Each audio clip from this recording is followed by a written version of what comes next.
Bueno, mga idol, bago ang lahat, hayaan nyo munang batiin ko kayo ng isang magandang tanghali. Total, tanghali na rin lang. At nawa, saan man kayong panig ng ating bansa naroon, nasa mabuti kayong kalagayan.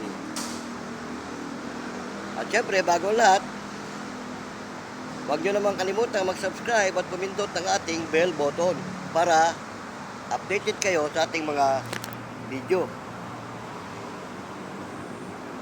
Bueno, mga idol, pag-usapan natin yung tungkol sa paglitaw nitong si Kristo na nadiskubre sa Israel. Nadiskubre ng mga tiga-Israel na ito palang si Kristo ay Diyos. At yan daw ang pag-uusapan sa buong mundo. Pero alam nyo mga idol, yung pagkakilala na si Kristo ay Diyos, kahit hanggang sa panahon natin, marami yung kumikilala na talagang ating Panginoong Kristo ay Diyos. Maliban na doon sa kanyang mga hinirang na nakaunawa sa kanyang mga sinabi na siya ay tao at hindi siya Diyos. Dahil pinakilala niya kung sino ang tunay na Diyos na dapat kilalanin ng mga tao. Di ba? Tama? Kaya ang mga hinirang, hindi siya tinatanggap na siya ay Diyos. Pero ano ba sinabi ng ating Panginoon nung siya ay narito pa sa lupa? Paano niya pinakilala ang kanyang sarili at ang tunay na Diyos? Ganito mga idol ang kanyang sinabi. Nung siya ay nakabayubay sa krus, habang siya ay pinarurusahan. Sabi niya, Ama. Tinawag niya yung Ama. Sino yung Ama? Yun ang Diyos. Sabi niya, Ama, dumating na ang oras. Luwalhatiin mo ang iyong anak upang luwalhatiin ka ng anak. Yan. Bakit niya sinabi yon? Kasi ito pinakamahalaga kung bakit niya sinabi yon. Ito sabi niya ang buhay na walang hanggan na ikaw, Ama, ang makilala nila na iisang Diyos na tunay. Yon, nung ipakilala ng ating Panginoong Kristo kung sino ang tunay na Diyos, ang Ama. Hindi niya sinabing ikaw, Ama, at ako, parehong Diyos, tunay na Diyos. Kaya yung mga hinirang niya na tumanggap ng katotohanan doon sa kanyang sinabi, hindi siya kinikilalang Diyos. Tao siya. Dahil yun ang pakilala niya sa kanyang sarili. Paano niya pinakilala ang kanyang sarili na siya tao? Ito sinabi niya. Datapwat pinagsisikapan niyo akong patayin na taong nagsasaysay sa inyo ng katotohanan na aking narinig sa Diyos. Yun naman pala, kaya hindi siya kinikilalang Diyos ng kanyang mga hinirang dahil nga pinakilala niya ang kanyang sarili, tao siya. Nagsasaysay siya ng katotohanan na narinig niya sa Diyos, kaya sinabi niya tao siya. Ngayon, pinagsisikapan siyang patayin, di ba? Sabi niya. Bakit?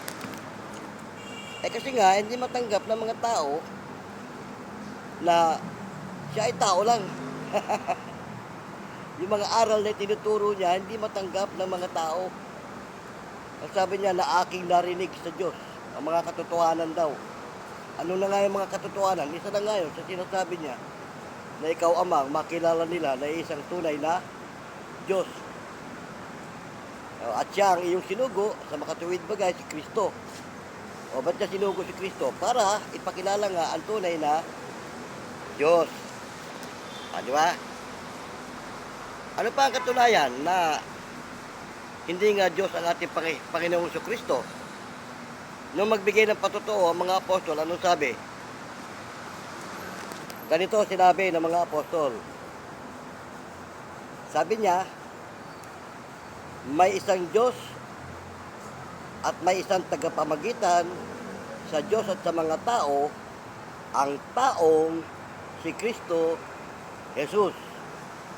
Ano ang ating Panginoong si Kristo? Sabi ng mga apostol, tagapamagitan.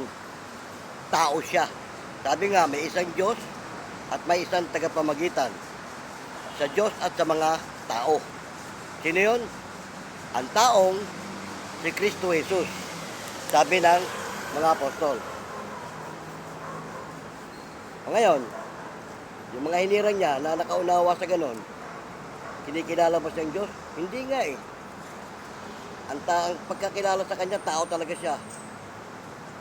Ay, nung mamatay siya at nabuhay na maguli, ano pa rin ang sinabi niya, na bilang patotoo niya. Sabi niya, nung lumapit si Maria, huwag mo muna akong hipuin, sapagkat ako'y hindi pa nakaparoroon sa Ama. Aking Ama, inyong Ama.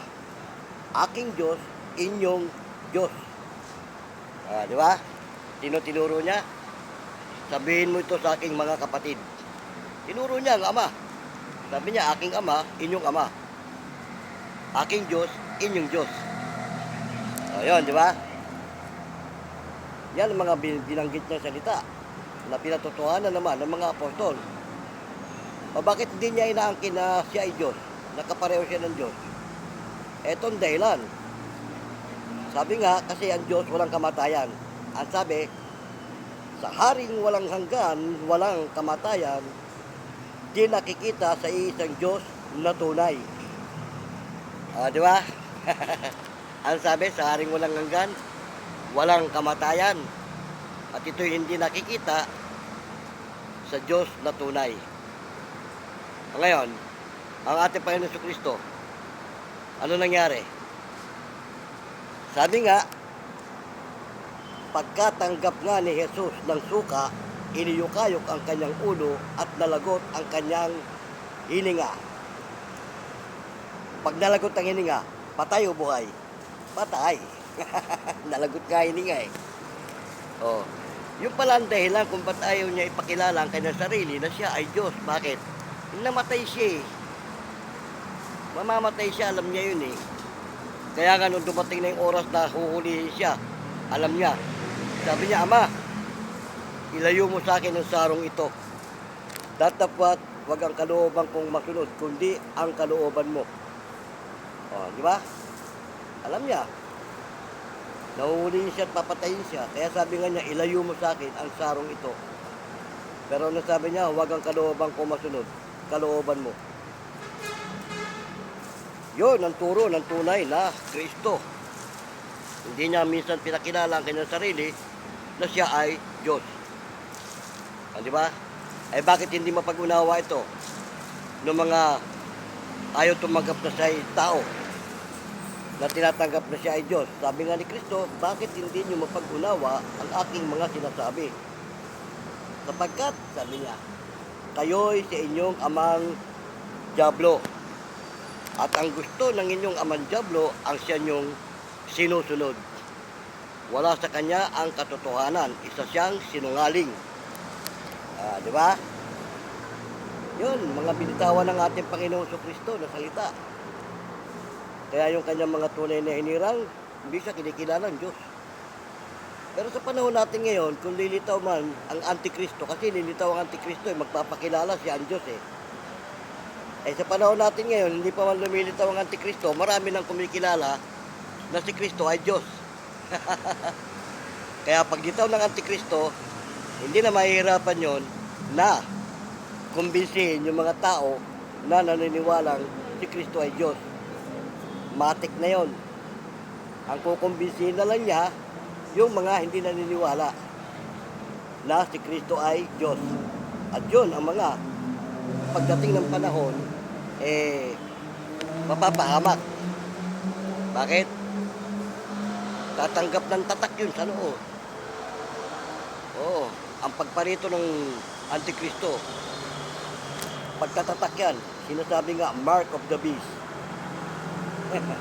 Sa primero pagdating niya, hindi pa yan, malumanay pa yan, kapayapaan pa yan, dahil kung paano nangaral si Kristo at nagpakita ng mga tanda, kababalagan at kung ano pa, ganun din ito, kung darating na Kristong ito.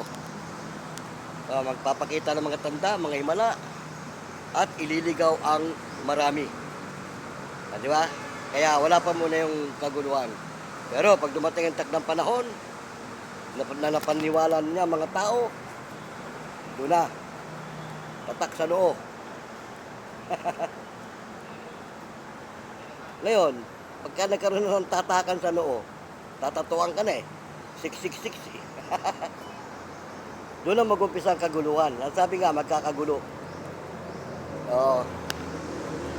Kasi siyempre, meron mga hindi papayag eh. At yung mga hindi papayag, patay. Papatayin. Yan mga idol, napagkukwentuhan lang naman natin sa video ito. Dahil sa ayaw natin sa gusto, mangyayari yan. Oo, kasi ito na nga, pinapakita na nga sa mga social media kung paano yung mga tinatatakan at saka yung paglitaw ng Antikristo. Oo. Ngayon, ang mabigat niyan, pag hindi nila nakuha ang tao doon sa tinatawag na santong dasalan, diyan napapasok yung santong paspasan. Kaya nga dyan na magkakagulo. Oo. Ang sabi nga, marami ang magtatago kung saan mamumundok, pupunta sa mga kuweba at sa mga liblib na lugar na hindi sila matutuntun. Oo, yung mga ayaw magpatatak. Pero mga idol, yung mga ayaw magpatatak, huwag kayong matakot dahil merong ibibigay ang Diyos na tao, kakasangkapanin, may taglay itong kakaibang kapangyarihan na siyang magtatanggol doon sa mga ayaw magpatatak. Oo. Kasi yung mga magtatatak na yan, alipin ng Diablo, may kapangyarihan yan eh. O, kaya yung magtatanggol sa kanila, siyempre kailangan may kapangyarihan din. Para huwag silang malupig. O, di ba? O, ngayon, di natin alam kung sino yung kakasangkapanin ng Diyos na may mga kapangyarihan taglay. Dahil sa social media, nagsisilitaw na rin yung mga idol natin, mga antingero, yung mga albularyo, mga paranormal. May mga taglayan. O, pinapakita na nga nila yung kanilang galing. Meron nagpapataga, hindi tinatabla ng itak. May mga nagpapabaril, hindi tinatabla ng baril. At iba pa. Di ba? Pero hindi natin alam kung sila kakasangkapanin. O, pinapakita na rin nila yung kanilang kakayahan. Tulad ng idol natin si Isnatak Imatak. O, lalo na si Commander Bantugan. Ano ba? O, sila Amorok Milam at iba pa. Yung mga ghost hunter natin na may kakayahan sa ganyan. O, di ba? Marami. Pero hindi natin alam kung yan ang kakasangkapanin sa panahon ng kaguluhan. Dahil may mga kapangyarihan yan, may mga taglayan eh. O, kaya nga mga idol, kung kayo kakasangkapanin ng Panginoon, swerte nyo, magpakatatag kayo. O, at dyan nyo gamitin, dyan nyo ipakita yung inyong kakayahan. Di ba? Ganyan, kasi may kakasangkapanin talaga ang Diyos. Hindi siya papayag na maalipin lahat. Kaya nga hindi lahat matatatakan eh. Pero nakalagay sa hula at sa Biblia, gabuhangin sa dagat ang parurusahan. So, kasi mas maraming maniniwala na si Kristo ay Diyos. Sa panahon pa lang natin, marami nang naniniwala si Kristo Diyos eh. O, kaya yung Antikristo, hindi siya mahihirapan magpaliwanag dyan. Tuwan-tuwa nga yan, yung mga naniniwala si Kristo Diyos.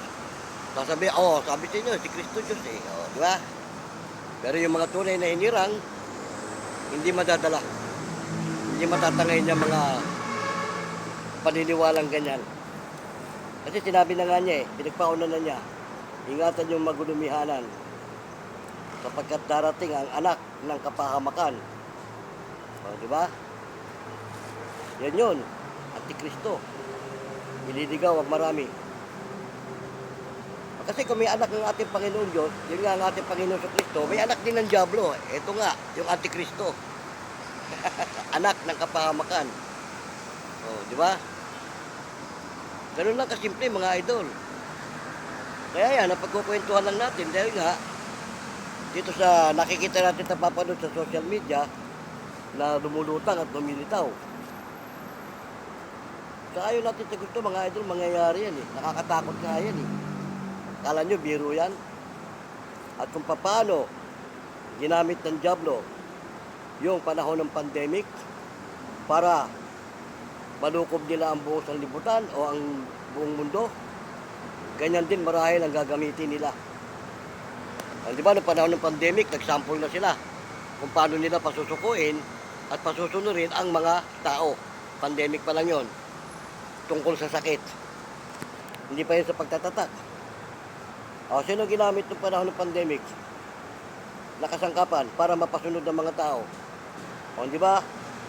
Ang gobyerno ng bawat bansa, yan ang una kasi nilang hihimukin. At mapapaniwala nila yan. So, pagka nakuha na nila ang bawat gobyerno, madali na nga naman nila ipapalaganap yung pagtatatak. Di ba? Bakit? Kaya ba nilang sakupin ang buong mundo kung hindi nila dadaanin sa gobyerno? Malabo. Bakit? Kasi ang bawat mamamayan sa isang bansa sumusunod dyan sa gobyerno.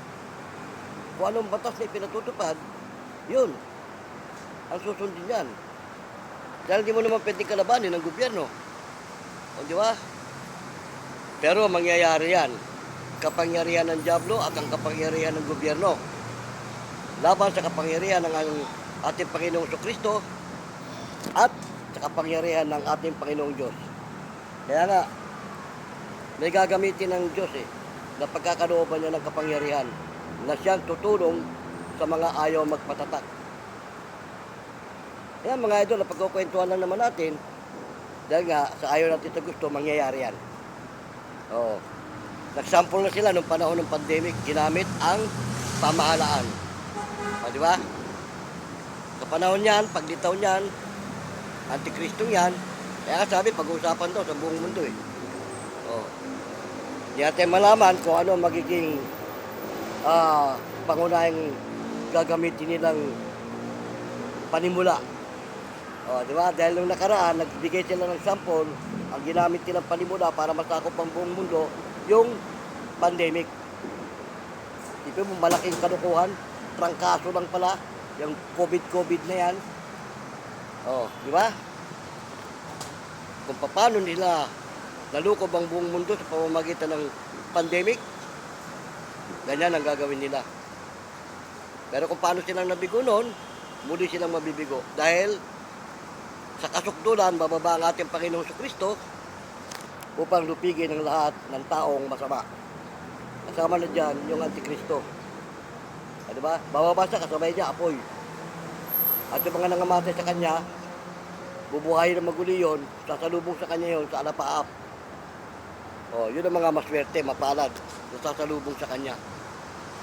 At yung mga aliporis naman ng dyablo at yung mga natatakan, yun ang kawawa. Sabi nga, gabuhangin sa dagat ang parurusahan. Di ba? Kawakasan na yan. Yung pagitan ng Antikristo, yan na yun. Kawakasan na yan.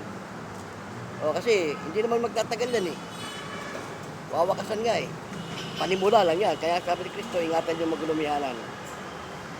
Paano mga idol Salamat marami at sa may sandali ng ating kwentuhan, sinamahan niyo ako. Maraming pa tayong dapat pag-usapan pero kapos na tayo sa oras. Kaya hanggang sa muli, muling binabati ko kayo na isang magandang tanghali. Okay no? Salamat. Paalam.